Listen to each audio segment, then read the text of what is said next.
हमारे साथ मौजूद हैं माहिर ग़िज़ाइयत डॉक्टर इब्राहिम साहब। अस्सलाम वालेकुम। जी वालेकुम। जी सर, बहुत शुक्रिया प्रोग्राम में फर्स्टली आने के लिए। और सेकेंडली आप मुझे बता सकते हैं कि सर हर एक की काविश इस तरह से होती है कि हम वेट लॉस की तरफ जाएं, लेकिन हम ये चेक नहीं करते हैं हमारी एज के हिसाब से, हमारी हाइट के हिसाब से हमारा एक्चुअल वेट क्या होना चाहिए, उसके हिसाब से हमें कितना वेट लूज़ करना चाहिए। तो क्या ये बातें ज़रूरी होती है स्टार्टिंग में वेट लॉस के लिए? जी, हमारा जो माशरा है ना, इसमें हमें एक्चुअली इस चीज़ की आदत नहीं है, बल्कि यहाँ तो ये कहा जाता है कि जितना आप हेल्दी लगो उतना आप सेहतमंद हो। मोटापे को सेहत से लिंक किया जाता है पॉजिटिवली। बड़ी अजीब सी बात है। बच्चे अगर वो, ये हमारा माशरा है, राइट। ख़ास तौर पे ख़वातीन शादी के बाद अगर पतली रहें या प्रेगनेंसी के बाद दोबारा पतली हो जाएं तो वो नेगेटिव देखा जाता है उस चीज़ को। घर में खुश नहीं है, नहीं खुश, राइट। सो ये बहुत ज़रूरी बात है कि आपकी हाइट, वेट और उसके अलावा सेक्स, मतलब मेल फीमेल है, हाइट, वेट और मेडिकल इश्यूज़ के, इन सब चीज़ों के इसको सामने रख के आपका एक आइडियल वेट निकलता है। बिल्कुल। और वो वेट होना चाहिए अगर आप बीमारियों से अपने आप को बचाना चाहते हैं। बिल्कुल इस तरह से है। तो जो वेट लॉस के लिए हम डाइट प्लान लेते हैं, और डाइट प्लान लेने के लिए हमें क्या चीज़ें जो हैं मेनली हमें अपने माइंड में रखनी चाहिए? देखें जी, पहली बात तो ये है कि याद रखिएगा, वज़न को चाहे बढ़ाना है चाहे कम करना है, सिर्फ़ और सिर्फ एक ही चीज़ है जो सबसे ज़रूरी है, जिसके बग़ैर गुजारा नहीं है, और वो डाइट है। जितने मर्ज़ी हम जैसे भी डॉक्टर्स आपको कहें कि फ़लाँ प्रोसीजर करा लो, फ़लाँ करा लो, याद रखिएगा कि nutrition is the main thing. जब मैं बड़ा सिंपल सा एक जुमला जो बोलता हूँ अपने पेशेंट्स को, जब खाना यहाँ से यहाँ तक जाता है ना, तो हलक से नीचे जाके गायब नहीं हो सकता। Exactly, right. आप मज़े लेते रहे खाने के, फिर यह गायब हो जाए, नहीं। उसने जिस्म में जाना है, उसने उसमें से ग़ज़ा लेनी है और एक्स्ट्रा ग़ज़ा को चर्बी की फॉर्म में स्टोर कर देना है। इसी तरह अगर आप ग़ज़ा कम खाएंगे तो जिस्म को एनर्जी की ज़रूरत है, तो वो एक्सेस एनर्जी आपके चर्बी से आएगी। ये बड़ी बेसिक मैकेनिक्स है वेट लॉस और वेट गेन की। लिहाजा डाइट बहुत ज़रूरी है, बैलेंस डाइट हो, जो मेजर फूड ग्रुप्स हैं जिसमें fruits, vegetables, poultry, meat, grains, seeds, ये जो 6-7 मेजर फूड ग्रुप्स हैं, इसी में अगर हम रहेंगे तो फिर हमारी जो है ना, एक तो सेहत भी सही रहेगी और वेट भी मैनेज रहेगा। बिल्कुल इस तरह से है। लेकिन डॉक्टर साहब, अगर आप देखेंगे जो भी डाइट प्लान ले रहे होते हैं या अपने मुताबिक ले रहे होते हैं या इन्फ्लुएंसर्स को देख के ले रहे होते हैं, उसके बाद उनके चेहरे की हालत नहीं देखी जाती है। आपके चेहरा डल हो जाता है या फिर आपको कमज़ोरी बहुत ज़्यादा होती है, हाथ पाँव सुन्न होना स्टार्ट हो जाते हैं। तो डाइट प्लान लेने के लिए हमें प्रॉपर माहिर ग़िज़ाइयत के साथ तो बिल्कुल राब्ते में रहना चाहिए। जो हम देख रहे होते हैं किसी ने इस्तेमाल किया, हम सेम वो फॉलो करना स्टार्ट कर देते हैं। क्या ये दुरुस्त है? बहुत अच्छा सवाल है। देखें, इसका ये जवाब है कि जनरल जो गाइडेंस होती है, जो आपको यूट्यूब, गूगल से मिलती है, उसका आपको फ़ायदा हो सकता है अगर आप फॉर अ शॉर्ट टर्म, महीने, 2 महीने, 3 महीने के लिए किसी चीज़ों को फॉलो करते हैं, आपको उससे इम्प्रूवमेंट फ़ील हो सकती है। मिसाल के तौर पे आपने बहुत पुअर डाइट रखी हुई है, आप सिर्फ पराठे खाते हैं और चीनी भरी चीज़ें खाते हैं, और मतलब पुअर डाइट, जंक फूड खाते हैं, और एकदम से अगर आप वो चीज़ें छोड़ देंगे, आप खुद सोचें, और आप रोटी सालन पे आ जाएंगे, सिर्फ इतना सी टोटका आप अपना लेंगे तो बड़ा फ़र्क पड़ जाएगा। लिहाजा लोगों को फ़र्क पड़ता है। होता क्या है कि जब वो स्टक हो जाते हैं, क्योंकि इन अंदाज़ों से आप एक पॉइंट तक पहुंच जाएंगे ना। लेट से आपने 20 किलो वेट लूज़ करना है, 5 किलो हो गया, 6 किलो हो गया, फिर बॉडी स्टक हो गई, समझ नहीं आ रहा क्यों नहीं मज़ीद हो रहा जी। फिर लोग ये सोचते हैं हमारी बॉडी शायद स्टबर्न है, हमारी बॉडी शायद नहीं कर पाएगी। नहीं, उसकी वजह यह है कि अब आपको कस्टमाइज्ड गाइडेंस की ज़रूरत है। अब आपको किसी माहिर के पास जाना है जो आपके लिए कस्टमाइज्ड डाइट प्लान भी बनाए, आपको एक्सरसाइज का भी बताए, आपको कोई सप्लीमेंट्स भी बताए, और आपको सारी ऑप्शंस बताए। अगर कोई प्रोसीजर्स, अगर आप बहुत ओबीज हैं तो प्रोसीजर्स का बताए, मतलब ये सारा कुछ फिर वो आपको बताएगा। बिल्कुल इस तरह से। लेकिन डॉक्टर साहब, जो आप देखें बहुत सारे मरीज़ इस तरह से, इनको मैं मरीज़ ही कह सकती हूँ, जिनका वेट जो है 100 अबव होता है या फिर 80-90 होता है अकॉर्डिंग टू देयर एज और वेट के हिसाब से, तो वो डाइट प्लान जितना भी कर ले उनका वेट स्टक हो गया होता है। तो उसके बाद कोई सर्जिकल ऑपरेशंस जो हैं उनका ऑप्शन हमारे पास बचता है? अच्छा, ये आपका सवाल बहुत अच्छा है, इसको मैं थोड़ा सा एक्सप्लेन कर दूँ कि डेफिनेटली इस वक्त दुनिया में प्रोसीजर्स अवेलेबल हैं वेट लॉस के लिए, और इसको समझना ज़रूरी है कि ये किस पॉइंट पे आपको इसकी ज़रूरत पड़ सकती है और ये क्या क्या है। अच्छा, पहली बात तो 2 तरह के हैं, सर्जिकल एंड नॉन सर्जिकल। जो सर्जिकल ऑप्शंस होती हैं वो ऑपरेशन कहलाती हैं, वो बड़े ऑपरेशंस होते हैं, उसमें आपको एनेस्थीसिया में जाना पड़ता है, मतलब बेहोश होना पड़ता है, पहली बात। उसमें फिर 3 तरह के प्रोसीजर्स हैं। एक तो जो सबसे बड़ा प्रोसीजर है उसको गैस्ट्रिक बाईपास या बेरिएट्रिक सर्जरी कहते हैं। उसमें जो आप अंदर जाके आपका जो पेट है जिसमें खाना जाता है उसका साइज़ छोटा किया जाता है ताकि खाना उसमें ज़्यादा जा ही ना पाए, तो आप एक टाइम पे ज़्यादा खा ही नहीं पाते बिकॉज उतने उसमें कैपेसिटी कम होती है, राइट। सो एक प्रोसीजर तो ये होता है। अच्छा, इसकी मैं साथ साथ ही आपको पॉजिटिव नेगेटिव बता देता हूँ, ठीक है। इसका पॉजिटिव तो ये है कि ऑब्वियसली देखें, अगर आपका पेट छोटा हो गया है तो एकदम से आपको 6 महीने में 10 kg 10-12 किलो वेट लूज़ आपका वो बताते हैं कि होता है। तो सर मेरा सवाल आपसे ये, जो पहला अभी प्रोसीजर आपने जो बताया जिसमें हम पेट का साइज छोटा कर देते हैं, ये लॉन्ग टर्म प्रोसीजर हो जाता है एक तरह से? परमानेंट हो जाता है, क्योंकि इसको रिवर्स नहीं कर सकते। तो क्योंकि आपने एक बार छोटा करके बकिया पेट फेंक दिया है, वो आपने प्रिजर्व नहीं किया, लिहाजा चीज़ तो बड़ी अच्छी है, कॉन्सेप्ट अगर सोचें बात तो बड़ी। जो वो बहुत ओबीज हैं, जो लोग नहीं कंट्रोल कर पा रहे डाइट को, वो कहते हैं हम नहीं कर सकते, उनके लिए यही हल। लेकिन देखें, नॉट एवरीथिंग इज़ एज रोजी, हमेशा कोई नेगेटिव्स भी होते हैं, इसके नेगेटिव्स भी हैं, डेफिनेटली हैं। उसमें सबसे बड़ा देखें, याद रखें कि एनेस्थीसिया का नेगेटिव ये होता है, आपको जब बेहोश किया जा रहा है तो आपने वापस ज़िंदा आना है कि नहीं आना, ये हमेशा एक होता है, ठीक है ना। लेकिन मैं डरा नहीं रहा, लेकिन ऑब्वियसली एनेस्थीसिया का एक ये सबसे बड़ा होता है। उसके अलावा फैट एम्बोलिज्म हो जाए, आपको ना दिल का दौरा पड़ सकता है, दिमाग का दौरा पड़, मतलब ये तो बड़े कॉम्प्लिकेशंस है ना। छोटी मोटी आ जाए तो वो हड्डियाँ शड्डियाँ हो सकते हैं जहाँ कट शट लगाए हैं, और अंदर जो है वो जो आपका पेट है उसमें से लीक हो सकता है अगर सही तरह ना जोड़ा हो, या उसमें अल्सर बन सकते हैं, या आपको ना आपकी जो न्यूट्रिशन स्टेटस है वो पुअर हो जाए। ये सारे कॉम्प्लिकेशन इसकी हैं। और सबसे बड़ी कॉम्प्लिकेशन तो नहीं मैं कहूँगा, लेकिन वो ये कहूँगा कि इसका साइड इफ़ेक्ट कह लें, वो ये है जो मेरे पास आते हैं पेशेंट्स बहुत ज़्यादा, प्रोसीजर के 2 साल या 3 साल के बाद उनका पहले से ज़्यादा वेट गेन हुआ होता है। ये बड़ी अजीब सी बात है। वो इसलिए होता है कि वो खाना तो कम खा रहे होते हैं, लेकिन उनकी भूख नहीं मरी होती। आपने देखें, उनका दिमाग का इलाज नहीं किया, आपने उनकी डाइटरी हैबिट तो ठीक नहीं की। शौक खाना देखकर तो सबसे पहले तो हमारा क्लिक माइंड में ही करता है। खाने का दिल तो कहाँ है ना, दिल तो आपने दिल पे तो काम ही नहीं किया, दिमाग पे या वो जो हैबिट्स हैं डाइटरी, वो तो आपने उनको डाइट प्लान पे लाए नहीं। तो क्या होता है कि वो लोग थोड़ा खाते हैं लेकिन हर थोड़ी देर के बाद दोबारा खा लेते हैं। पेट देखिए, थोड़ा खाएंगे पेट भरेगा, फिर खाली भी हो जाएगा ना जल्दी। जब वो भरेगा जल्दी तो खाली भी जल्दी होगा, भूख दोबारा लग जाएगी। तो ये लोग 10-10 12-12 बार भी खाना खाते हैं दिन में, तो वो पहले से ज़्यादा मोटे हो जाते हैं। तो ये है कि इस प्रोसीजर के साथ ज़रूरी है कि आपकी डाइटरी भी ट्रेनिंग हो। अच्छा, दूसरा प्रोसीजर है एब्डोमिनोप्लास्टी या टमी टक। ये होता है कि ऊपर से जो जैसे पेट है ना, कट लगा के चर्बी निकाल के फेंक देते हैं, ठीक है। सो चर्बी फिजिकली निकाल के फेंक देते हैं, सो एकदम से आपको चर्बी कम नज़र आती है। अच्छा, इसका जो सारे कॉम्प्लिकेशन जो पहले बताएं वो भी हैं, बट इसमें एक एक्स्ट्रा बात ये है कि कट बड़ा लंबा लगेगा, दोनों में कट लंबा लगता है। इवन अगर आप लेप्रोस्कोपी भी कोशिश करें, लेप्रोस्कोपी वो होती है जिसमें ना मशीन और ट्यूब्स के जरिए अंदर जाते हैं, उसमें छोटे कट्स लगते हैं, लेकिन बहरहाल कट इज़ कट, और ख़वातीन के लिए काफ़ी प्रॉब्लमेटिक होता है क्योंकि उनकी ब्यूटी डिस्टर्ब होती है। मर्द फिर भी मैनेज कर लेते हैं। जो तीसरा है वो लाइपोसक्शन है, उसमें छोटे छोटे सुराख करते हैं, ट्यूब्स डालते हैं और फैट को सक करके निकालते हैं। एब्डोमिनोप्लास्टी में तो पूरा बड़ा कट लगा है ना, इसमें छोटे छोटे सुराखों से चर्बी खींचते हैं, ये बाजू में, टांगों में, पेट में हो जाती है। ये 3 तरह के सर्जरीज़ हैं। सर्जरीज़ पे आप जा सकते हैं अगर आप बहुत ओबीज़ हैं, अगर आप 100 to 150 130 140 kgs तक पहुंच गए हैं और आपसे डाइट नहीं हो रही, तो फिर मैं रेकमेंड करूंगा कि आप सर्जिकल ऑप्शंस को सीरियसली सोचें। तो कौन सा सर्जिकल ऑपरेशंस जो हैं हम ले सकते हैं जो सेफ़ भी रहे, लॉन्ग टर्म भी रहे? जैसे कि आपने बताया फर्स्ट वाला जो प्रोसीजर है, उसका नाम नहीं याद है, लेकिन उसमें जो टमी टक है और दूसरा आप लाइपोसक्शन एक तरह से बता रहे हैं। हाँ जी, तो इसमें से कौन सा सेफ़ है जो किया जा सकता है और उसके बाद आफ्टर केयर की जा सकती है? देखें, जो सबसे सेफ़ है वो नॉन सर्जिकल ऑप्शन है। जो सर्जरीज़ हैं ये तो 3 हैं, ये तीनों मिक्स्ड हैं। मैं ये नहीं कहूँगा 100% सेफ़ है, 100%, ये मिक्स्ड हैं। ऑब्वियसली सबसे सेफ़ तो लाइपोसक्शन ही है, बिकॉज छोटे सुराख हैं, ट्यूब जा रही है। लेकिन जो गैस्ट्रिक बाईपास एब्डोमिनल बड़े सर्जरीज़ हैं, ऑब्वियसली उनकी वो कॉम्प्लिकेशंस भी हैं, रिस्क भी हैं। जो नॉन सर्जिकल प्रोसीजर मैं आपको उसका बता दूँ, ये भी ज़रूरी है समझना, ये भी अवेलेबल हैं जिसमें सर्जरीज़ नहीं होती, कट्स नहीं लगते, नाइफ़ यूज़ ही नहीं होती उसमें, और ना ही आपको बेहोश करना पड़ता है। ये समझ लें, ये भी ऑप्शंस अवेलेबल हैं और इसका काफ़ी फ़ायदा भी होता है, और वो मैं बता देता हूँ। देखिए, इसमें 3-4 तरह के प्रोसीजर्स हैं।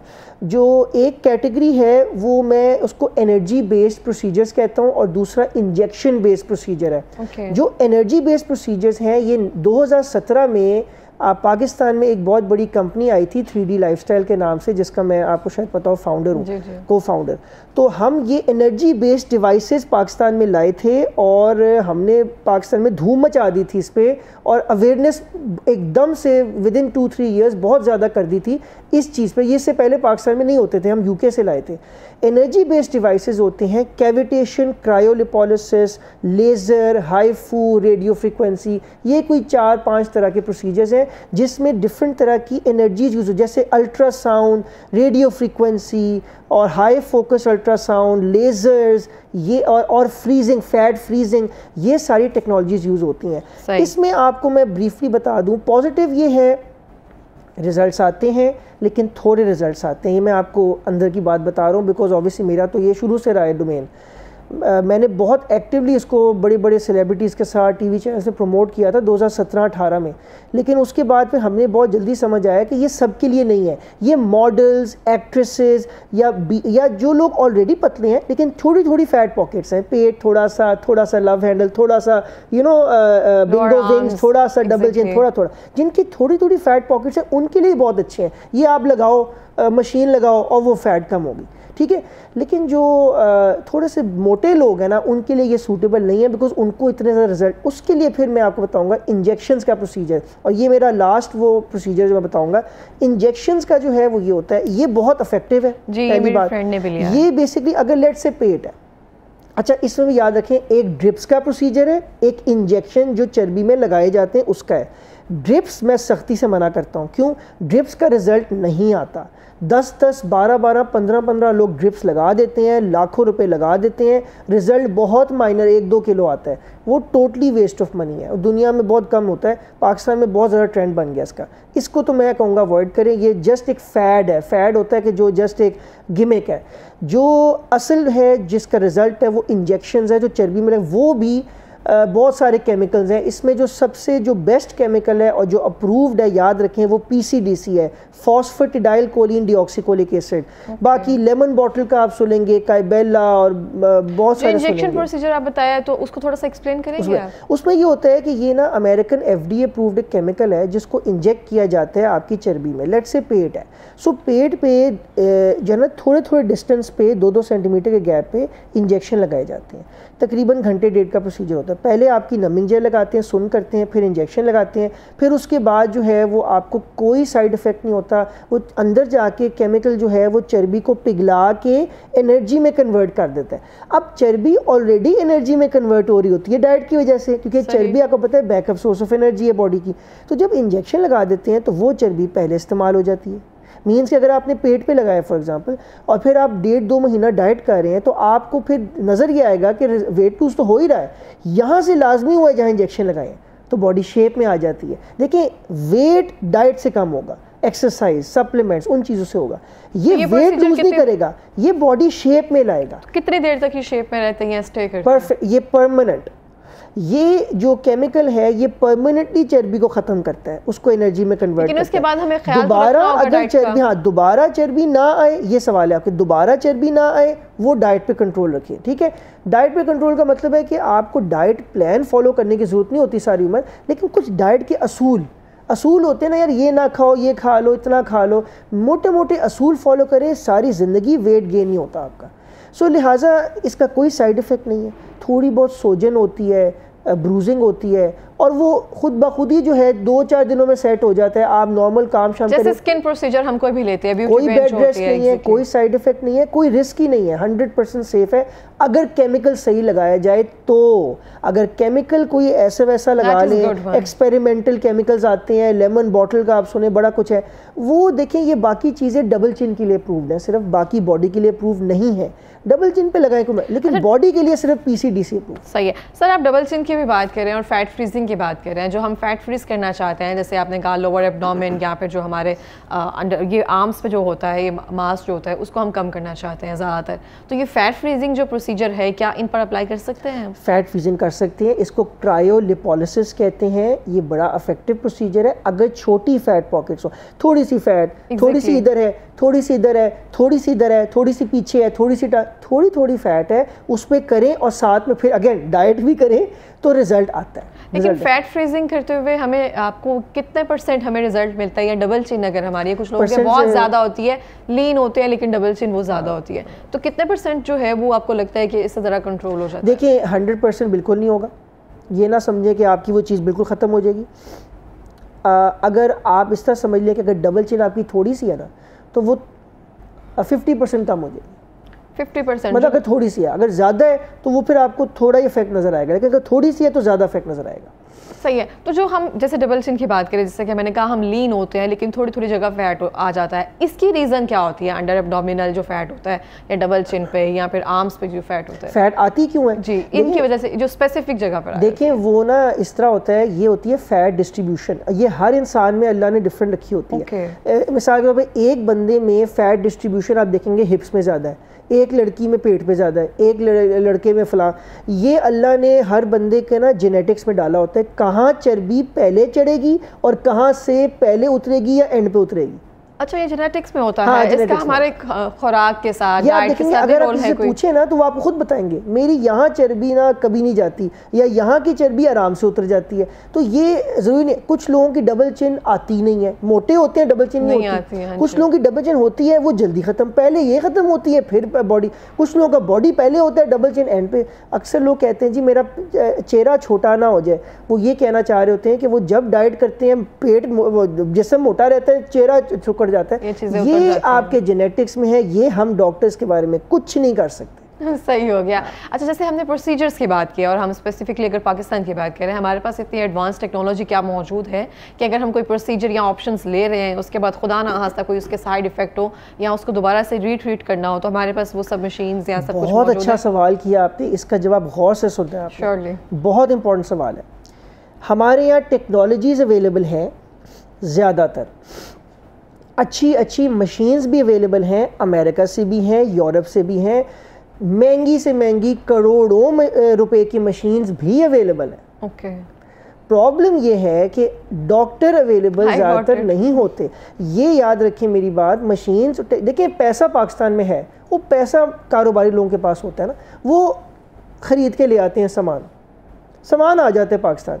प्रॉब्लम यह है कि उसके ऊपर जो इम्प्लीमेंटेशन है, जो डॉक्टर बैठा है, जो प्रोसीजर कर रहा है, आपने उसको जज करना है। आपने ये भी देखना है कि वो मशीन कौन सी है, बट आपने ये भी देखना है कि डॉक्टर कौन है। और अनफॉर्चुनेट हमारे यहाँ होता ही है कि जो डॉक्टर्स होते हैं ना, उनकी ना जो लोकली ट्रेन डॉक्टर है, उनकी इतनी ट्रेनिंग नहीं होती फॉरेन टेक्नोलॉजीज़ पे। वो जो लोकल हमारी ट्रेनिंग्स हैं पुरानी चल रही हैं, वो तो ठीक है, वो दवाई लिखने वाला काम भी ठीक है, लेकिन ये जो लेटेस्ट टेक्नोलॉजीज़ है ना, इस पे आपको लाजमी कोई फॉरेन ट्रेन डॉक्टर चाहिए जो बाहर से आया हो। सिर्फ ये नहीं यहाँ बैठ के ऑनलाइन डिग्री ले, नहीं, जो बाहर गया हो, उसने बाहर सीखा हो, काम भी किया हो, कुछ साल लगाए हो, वो आपको एक तसल्ली हो जाती है कि चलो इसका जो नॉलेज है वो उससे बेहतर होगा जो बेचारा इधर ही बैठा रहा। मैं ये नहीं कहना चाह रहा, हमारे यहाँ लोकली ट्रेन डॉक्टर भी बहुत अच्छे हैं, लेकिन इन चीज़ों, हम सिर्फ स्पेसिफिकली इसकी बात कर रहे हैं, वेट लॉस सर्जरीज़ की ना, मैं इसकी बात कर रहा हूँ, मैं जनरलाइज नहीं कर रहा।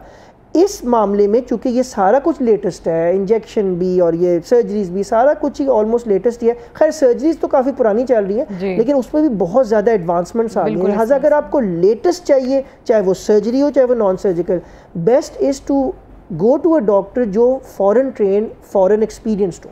बिल्कुल इस तरह से, जैसे कि ये ब्यूटी प्रोसीजर्स जिनकी हम एक तरह से बात कर रहे हैं, तो ये जो एडवांसमेंट इनकी ना डे बाय डे आ रही है, तो उसके लिए अगर आप कोई सीखना चाह रहा है, क्योंकि फ्लरिश करने वाली बात है ना, अगर आप अपने बिजनेस को फ्लरिश करना चाहते हैं, बहुत सारे डॉक्टर्स मैंने देखे हैं जो दुबई या फिर इंटरनेशनल टूर्स इसलिए करना चाहते हैं कि कुछ वर्कशॉप मिलेंगी, कुछ सीखने को मिलेगा, जो यहाँ पे आकर इम्प्लीमेंट करते हैं। तो वहाँ बाहर से सीखे हुए डॉक्टर जब पाकिस्तान में आकर करते हैं तो उनकी फ़ीस भी बढ़ जाती है, मांग भी बढ़ जाती है, और उनके प्रोसीजर्स करने में भी एक तरह से आसानी होती है। तो मुझे आप बता सकेंगे, जैसे कि हम किसी भी प्रोसीजर, सर्जिकल प्रोसीजर की तरफ जा रहे हैं, उसमें माहिर ग़िज़ायत का कितना इंपॉर्टेंट रोल है, जिसको हम कभी कभी निगलेक्ट भी कर सकते हैं, कर देते हैं? माहिर ग़िज़ायत जो है ना, देखें जो आपकी ग़िज़ा है ना, उसमें आपकी जिल्द से लेके आपके सर से पैर से लेके हर चीज़ आपकी खुराक पे डिपेंड करती है। मिसाल के तौर पे आपको पता है ना, एक हदीस है कलवंजी के ऊपर, ब्लैक सीड जिसे कहते हैं, कि दुनिया की हर बीमारी का इलाज ब्लैक सीड या कलवंजी में है। बड़ी मज़े की बात है, सवाए मौत के। ठीक है, अब आप अगर रोज़ाना कलवंजी खाना शुरू कर दें, आधा चाय का चम्मच खाने में कहीं मिक्स करके या एक, बहुत फ़र्क पड़ जाता है। मैं आपको प्रैक्टिकली बता रहा हूँ, पर्सनली बता रहा हूँ, मैंने खुद भी यूज़ किया है, मैं पेशेंट्स को भी लिखता हूँ, बहुत फ़र्क पड़ता है। आपको आपकी बीमारियाँ ख़त्म होने लग जाती हैं, आप एलर्जियाँ ख़त्म होने लग जाती हैं, बजाय कि आप स्टेरॉयड खा खा के, जो ट्रेडिशनल तरीके हैं, हमारा डॉक्टर स्टेरॉयड लिख देते हैं, वो सारी बीमारियों का हल उसको वो आपको 100 साइड इफ़ेक्ट गंभीर किस्म के ले आता है। लिहाजा बजाय मेडिसिन की तरफ जाने के, इट इज़ बेटर, इसे कहते हैं food for medicine, let food be thy medicine and medicine be thy food. ये बहुत बड़ी सेइंग है हमारे मेडिसिन में, let food be thy medicine. खुराक को अपनी दवाई बनाओ और दवाई खुराक से लो, मीन्स के खुराक ही सब कुछ है। बैलेंस डाइट कर ले, आपकी स्किन, आपका सारा सिस्टम ठीक हो जाता है और आपको प्रोसीजर्स के रिजल्ट्स अच्छे आने लग जाते हैं। जैसे मैंने बताया, आप इतना महंगा प्रोसीजर इंपोर्टेड डॉक्टर से करवा रहे हैं, जी इतना महंगा करा रहे हैं, वो बाहर से पढ़ के आया, देखिए उसका राइट भी है, क्योंकि वो जो नॉलेज लाया ना, वो इधर आपको नहीं मिलना किसी और का। उस नॉलेज की कीमत है, उस स्किल की कीमत है, ठीक है, वो आपको पे करना पड़ेगा। वो उससे आप जितना निगोशिएट कर लें डिस्काउंट पे, वो आपकी किस्मत है, बार आपको करना पड़ेगा। अच्छा, अब आपको डॉक्टर भी मिल गया, टेक्नोलॉजी मिल गया, आपको पता है चीज़ें भी सही।